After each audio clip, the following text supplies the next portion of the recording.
TOA community, what's up everybody? Welcome back to the channel. Robert Linkle with trainingtheolderadult.com, and I want to talk to you today about a personal trainer quarterly article written by Gary Stebbing, considerations for training sedentary populations.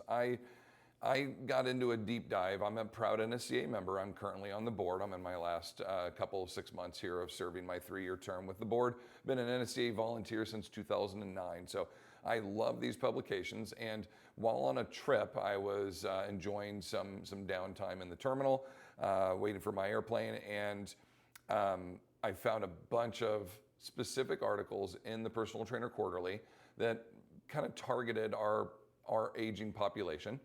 And I think I had 4 or 5 of them. 2, I will say, are by a very handsome, very bald, very bearded author that I think many of you know well.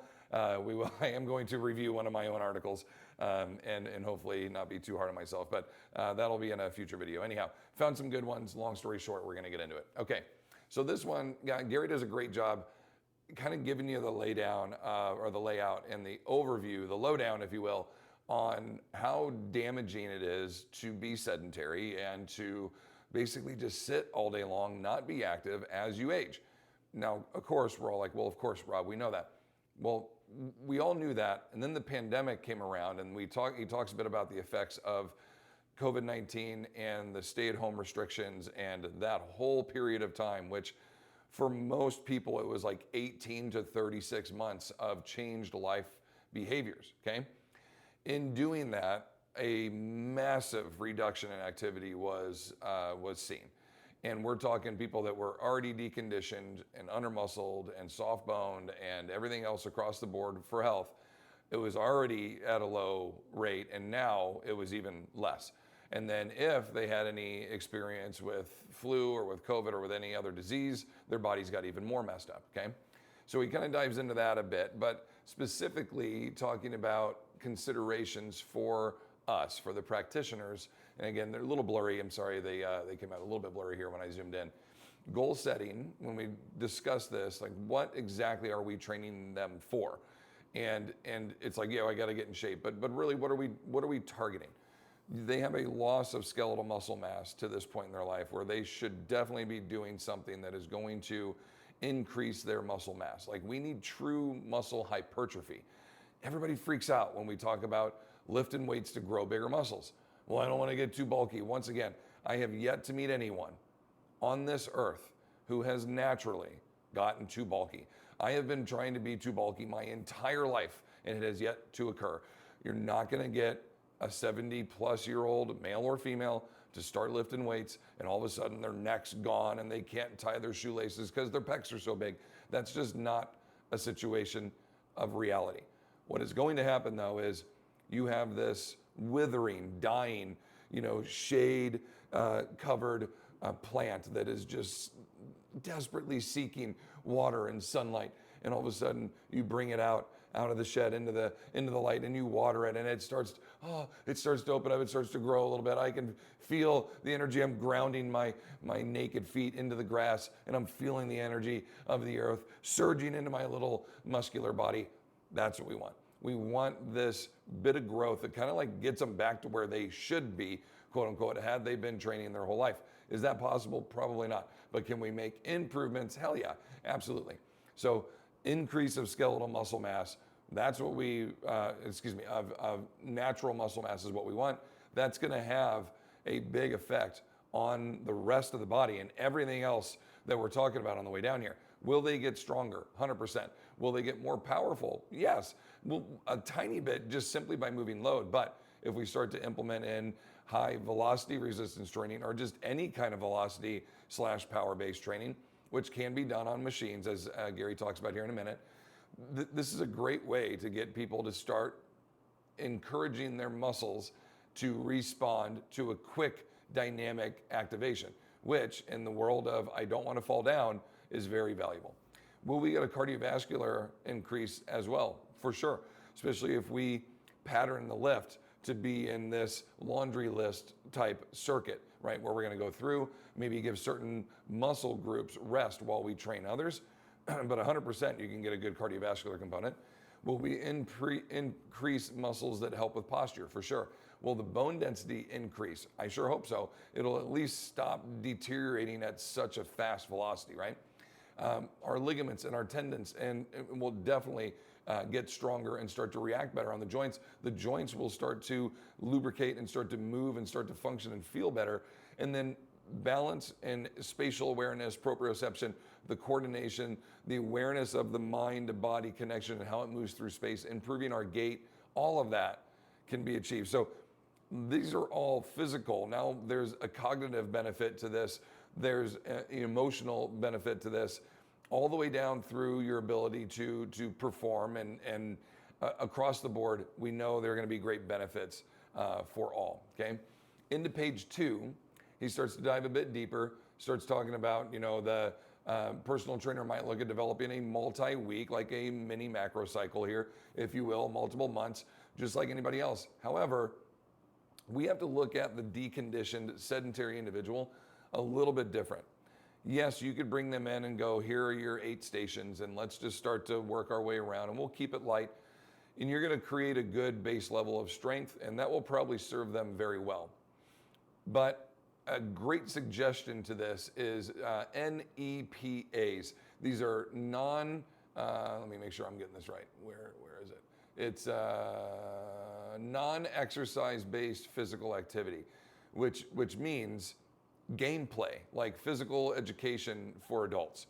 So when our clients come in, we have them do some grip strength, type stuff with rubber bands and with our little grippers. We have them walk a made up plank, like they're doing heel to toe walks, forward and backwards with one eye closed, with the other eye closed. We'll have them hold a weight on one side, but not on the other. We'll have them switch that weight from side to side. We'll have them do figure 8s or serpentine. I'll put up a bunch of boxes and cones and they just have to move in and out and around things, changing directions, forward, back, laterally, etc.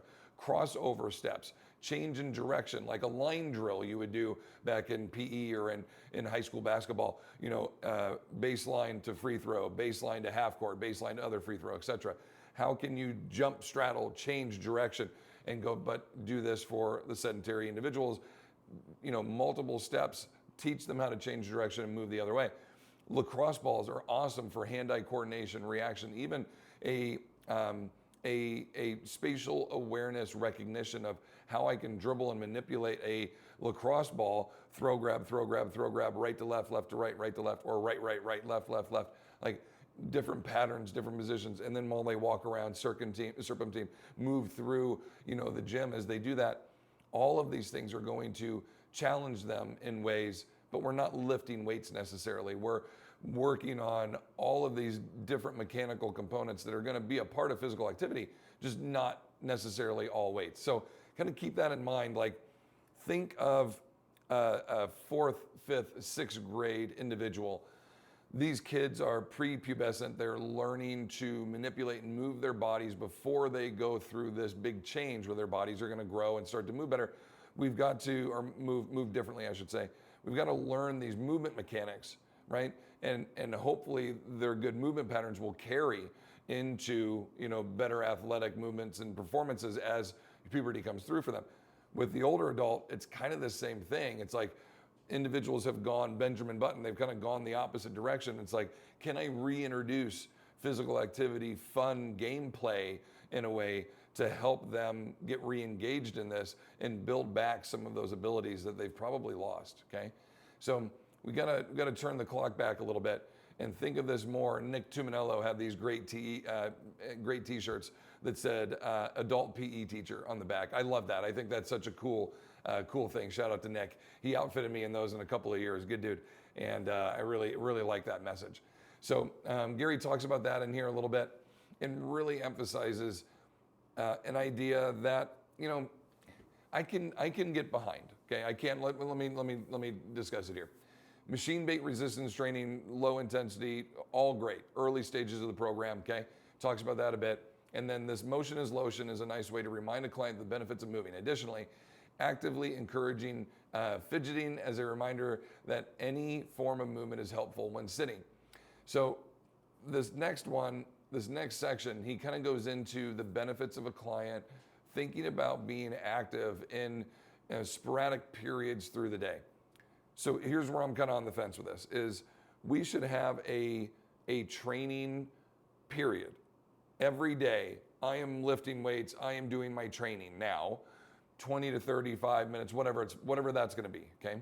It could be a ruck one day, it could be a lift the next, a ruck the next day, a lift the next, go play golf, and then repeat that 4-day cycle over and over again, something like that, okay? But through the rest of the day, yeah, we could have some of these fidgeting or some of these, I used to think of it as like a requirement to earn my seat back. So I'm going to get up, I'm watching a football game. I'm going to get up, I'm going to go to the restroom, okay, and grab a root beer or whatever I'm getting. And when I come back, my requirement to earn my seat back was we had a pull-up bar. My roommate and I were trying to get to the point where we were good at chin-ups or pull-ups. We couldn't do them. So we installed a bar. We were both 250, so it was really well installed. And we would go up to the bar as we came back into the room. We would jump up and we would do a really slow negative. We would do at least one every time we came back. That helped us earn our seat back. And after time, just even a couple of days, we got to the point where we could do a really good chin-up. And then we were able to do multiple chin-ups. And then we flipped our grip and started working on our pull-up strength.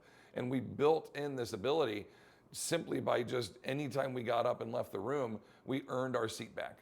So with the aging population, this could be lint, geez. This could be it's still on me. This could be a component that you address in the terms of, my dad used to do this. He'd go to the restroom and come back and he would do 10 sit to stands. And on the 11th rep, he'd just sit down. So he'd sit down, stand up, sit down, stand up, sit down, stand 10 times. And then on the 11th, he'd just sit back down, watch his show. And he'd get up to go get something or go to the restroom. He'd do 10 sit to stands again.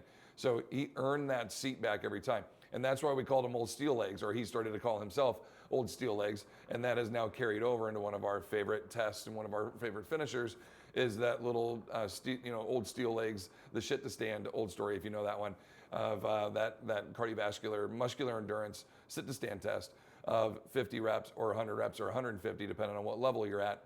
That was all inspired by Dad doing those on a regular basis. But he would do upwards of 50 to 100 sit to stands every day, sporadically, doing sets of 10 every time he got up and down.